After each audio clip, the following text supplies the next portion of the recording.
मोनसे गिदिर खौरां पाकिस्ताननि बारग' गाहाय मन्त्रि इमरान खाननि बिसि बुशरा बिबिया जोबथेसालिनिफ्राय उदां।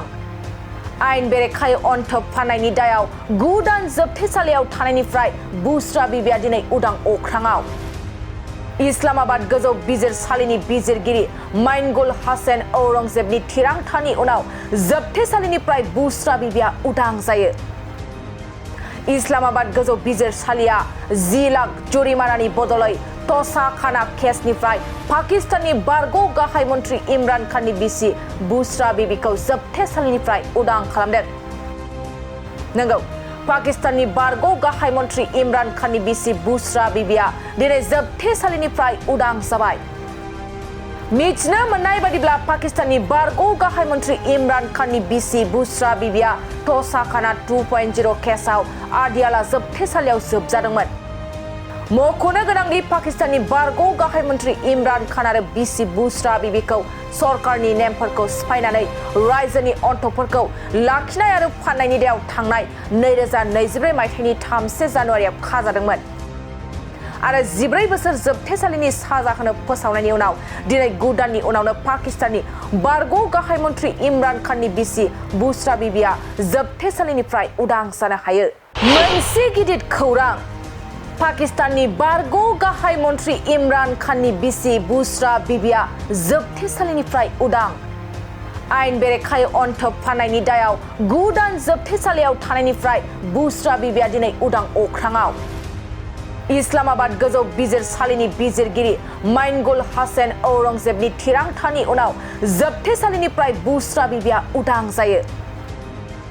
इस्लामाबाद गोजौ बिजिरसालिया 10 लाख जुरिमानानि बदलै तसा खाना केसनिफ्राय पाकिस्ताननि बारग' गाहाय मन्त्रि इमरान खाननि बिसि बुशरा बिबिखौ जोबथेसालिनिफ्राय उदां खालामदों। नंगौ, पाकिस्ताननि बारग' गाहाय मन्त्रि इमरान खाननि बिसि बुशरा बिबिया दिनै जोबथेसालिनिफ्राय उदां जाबाय।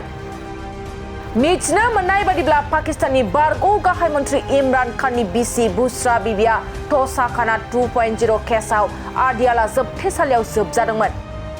मख'नो गोनांदि पाकिस्ताननि बारग' गाहाय मन्त्रि इमरान खान आरो बिसि बुशरा बिबिखौ सरकारनि नेमफोरखौ सिफायनानै रायजोनि अनथोबफोरखौ लाखिनाय आरो फाननायनि दायाव थांनाय 2024 मायथाइनि 3 जानुवारियाव खाजादोंमोन आरो 14 बोसोर जोबथेसालिनि साजा होनो फोसावनायनि उनाव दिनै 9 दाननि उनावनो पाकिस्ताननि बारग' गाहाय मन्त्रि इमरान खाननि बिसि बुशरा बिबिया जोबथेसालिनिफ्राय उदां जानो हायो। मोनसे फोसावथाय क'क्राझारनि सिबि जुवेलार्सआ नोंथांमोननि थाखाय लाबोदों बाम्पार अफार।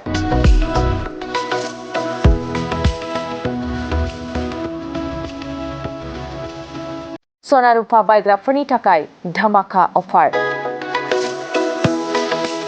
सनाजों गावखौ समायफ्लेहोनो गोसो गोनां बिथांमोननि थाखाय मोनसे गोजोनथाव खौरां। नोंथाङा लुबैनाय बायदि सनाखौ सिबि जुवेलार्सआव फैनानै खम बेसेनावनो लांफैनो हागोन। बे अफारखौ अक्ट'बर दाननि 31 अक्ट'सिम होनाय जादों।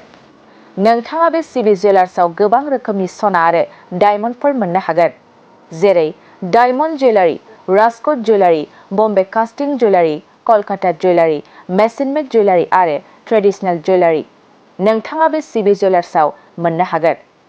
डायमन्ड जुवेलारिनि थाखाय 15% अफार होनाय जादों। लोगोसे सना बायग्राफोरनि थाखाय 1 ग्रामाव 500 रां खम बेसेनाव मोननो हागोन। लोगोसे गोजाम सनाखौ सोलायनायनि थाखायबो स्पेसियेल रेट बानायनाय जादों।